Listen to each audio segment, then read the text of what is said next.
Hello everyone, welcome back to the part 2 video of the lesson hydrologic cycle. In this video, we'll deeply discuss about the components of hydrologic cycle. So let's get into the video. There are 6 main components in hydrologic cycle and they are: first one is evapotranspiration, second one is condensation, third precipitation, fourth infiltration, fifth percolation and sixth is runoff. First இவாப்போட்ரான்ஸ்பிரேஷன்னா என்னன்னு பார்க்கலாம்.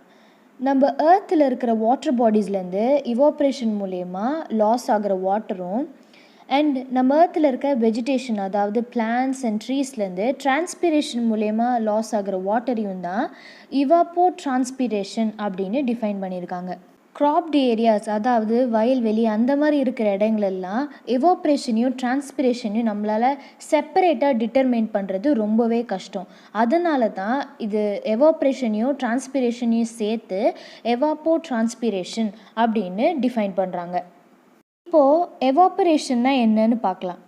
Liquid ஃபார்மில் இருக்கிற water gaseous ஃபார்முக்கு மாறுற அந்த ப்ராசஸ்க்கு பேர் தான் இவாப்பரேஷன் அப்படின்னு சொல்கிறோம்.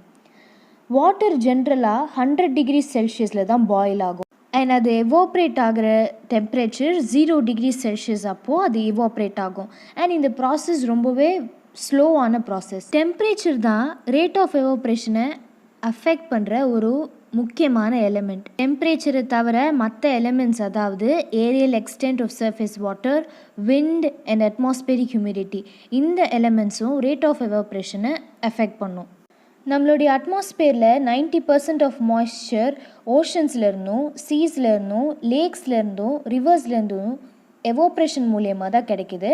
அண்ட் 10% ஆஃப் மாய்ஸ்சர் பிளான்ட்ஸ் மூலயமா டிரான்ஸ்பிரேஷன் மூலயமா கிடைக்கிது. நம்ம ஏர்த்லேருந்து இவாப்ரேட் ஆகிற வாட்டரோட அமௌண்ட்டும் க்ளவுட்ஸ்லேருந்து ப்ரெசிபிடேஷன் மூலயமா வர வாட்டரோட அமௌண்ட்டும் ஈக்குவல் அப்படின்னு சொல்கிறாங்க. அண்ட் இது ஒவ்வொரு ரீஜனுக்கு தகுந்த மாதிரி மாறிக்கிட்டே இருக்கும். ஏன்னா எவாப்ரேஷன் ஓஷன்ஸ் அந்த மாதிரி இருக்க பகுதியில் ஜாஸ்தியாக இருக்கும். ஸோ அந்த இடத்துல ப்ரெசிபிடேஷனோட அமௌண்ட்டும் ஜாஸ்தியாக இருக்கும். ஓவராலாக ப்ரெசிபிடேஷன் அமௌண்ட் எவாப்ரேஷனோட ஜாஸ்தியாக இருக்கும். Precipitation always exceeds evaporation. Windy days அப்போது ரேட் ஆஃப் எவாப்ரேஷன் ரொம்பவே கம்மியாக இருக்கும். ஸோ விண்டு காமாக இருக்கப்போ எவாப்ரேட்டட் வாட்டர் பாடிக்கு பக்கத்துலேயே ரொம்பவே க்ளோஸாக இருக்கும். ஸோ விண்டு அடிக்கும்போது வாட்டர் பாடிஸ் கூட க்ளோஸாக இருக்கிற அந்த வாட்டர் வேப்பர் வேறு ஒரு இடத்துக்கு மூவ் ஆகிடும் அண்ட் வாட்டர் வேப்பருக்கு பதிலாக ட்ரை ஏர் அந்த இடத்த ரீப்ளேஸ் பண்ணிடும். அண்ட் இந்த ட்ரை ஏர் அடிஷ்னலாக இன்னும் எவாப்ரேஷனுக்கு ஹெல்ப் பண்ணும். அடுத்து இப்போ டிரான்ஸ்பிரேஷன்னா என்னன்னு பார்க்கலாம். பிளான்ட்ஸில் இருக்கிற வாட்டர் கண்டென்ட் வாட்டர் வேப்பர் மூலயமா அட்மாஸ்பியருக்கு ரிலீஸ் ஆகிற அந்த ப்ராசஸ்க்கு பேர் தான் டிரான்ஸ்பிரேஷன் அப்படின்னு சொல்கிறோம். அண்ட் இந்த ரேட் ஆஃப் டிரான்ஸ்பிரேஷனை டெம்பரேச்சர், விண்ட் அண்ட் ஹியூமிடிட்டி இந்த ஃபேக்டர்ஸும் அஃபெக்ட் பண்ணும். அண்ட் ஆல்சோ இந்த ரேட் ஆஃப் டிரான்ஸ்பிரேஷனை தி நேச்சர் ஆஃப் வெஜிடேஷனும் மெத்தட் ஆஃப் கல்டிவேஷன் ஆஃப் க்ராப்ஸும் அஃபெக்ட் பண்ணும். இப்போது கண்டென்சேஷன்னா என்னன்னு பார்க்கலாம். கேஷியஸ் ஃபார்மாக இருக்கிற வாட்டர் லிக்விட் ஃபார்முக்கு மாறுற அந்த ப்ராசஸ்க்கு பேர் தான் கண்டென்சேஷன் அப்படின்னு சொல்கிறோம். அண்ட் கண்டென்சேஷன் ப்ராசஸ் எப்போ அக்கர் ஆகும்னா வார்ம் ஏர் அட்மாஸ்பியருக்கு ரைஸ் ஆகி அங்கே அது கூல் டவுன் ஆகி அண்ட் அதோட வாட்டர் ஹோல்டிங் கெப்பாசிட்டி அது எப்போ லூஸ் பண்ணுதோ அப்போ தான் கண்டென்சேஷன் ப்ராசஸ் அட்மாஸ்பியரில் அக்கர் ஆகும். ஸோ இந்த கண்டென்சேஷன் ப்ராசஸ் நடக்கும்போது வாட்டர் வேப்பர் கண்டென்ஸ் ஆகி க்ளவுட் ட்ராப்லெட்ஸாக ஃபார்ம் ஆகும். இந்த கண்டென்சேஷன் ப்ராசஸ் தான் க்ளவுட்ஸோட ஃபார்மேஷனுக்கு ரெஸ்பான்சிபிள். இந்த க்ளவுட்ஸ் எவாப்ரேட் ஆன வாட்டரை திருப்பி லேண்டுக்கு கொண்டு வரத்துக்கு ஒரு ப்ரைமரி ரூட்டாக இருக்குது த்ரூ வாட்டர் சைக்கிள். ஸோ எவாப்ரேஷனோட ஆப்போசிட் ப்ராசஸ் தான் கண்டென்சேஷன். கண்டென்சேஷன்லேயே டிஃப்ரெண்ட் ஃபார்ம்ஸ் இருக்குது. ஸோ அந்தந்த ஃபார்ம்ஸை பற்றி இப்போ நம்ம ஒன்று ஒன்றா பார்க்கலாம். First dew. ஒரு கோல்டு சர்ஃபேஸ் மேலே கண்டென்சேஷன் ஆஃப் வாட்டர் வேப்பர் மூலயமா ஃபார்ம் ஆகிற வாட்டர் ட்ராப்லெட்டை தான் டியூ அப்படின்னு சொல்கிறோம். அண்ட் இந்த டியூ எப்போ ஃபார்ம் ஆகும்னா அந்த ஆப்ஜெக்டோட டெம்பரேச்சர் எப்போ பிலோ தி டியூ பாயிண்ட் டெம்பரேச்சரில் இருக்கோ அப்போது இந்த டியூ ஃபார்ம் ஆகும். Next form frost. Cold objects மேலே வாட்டர் வேப்பரோட டெபாசிஷன் மூலயமா ஐஸ் கிறிஸ்டல்ஸ் ஃபார்ம் ஆகும். அண்ட் இதுக்கு பேர் தான் ஃப்ராஸ்ட் அப்படின்னு சொல்கிறோம்.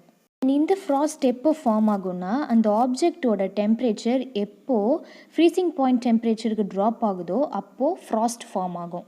அடுத்து ஃபாக்.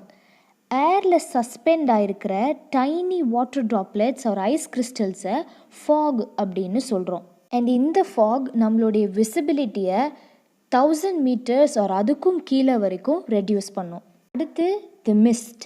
நம்ம ஏரில் இருக்க டைனி வாட்டர் ட்ராப்லெட்ஸை தான் மிஸ்ட் அப்படின்னு சொல்லுவோம். அண்ட் இந்த மிஸ்ட் எப்படி ஃபார்ம் ஆகும்னா, நம்ம ஏரில் இருக்க அந்த வாட்டர் வேப்பர் ரேப்பிடாக கூல் ஆனதுக்கப்புறம் அந்த வாட்டர் வேப்பர் இன்விசிபிள் கேஸ்லேருந்து டைனி விசிபிள் வாட்டர் ட்ராப்லெட்ஸாக மாறும். அண்ட் இந்த டைனி விசிபிள் வாட்டர் ட்ராப்லெட்ஸ் தான் மிஸ்ட் அப்படின்னு சொல்லுவோம். அண்ட் இந்த மிஸ்ட் ஃபாகை விட லெஸ் டென்ஸ்டாக இருக்கும்.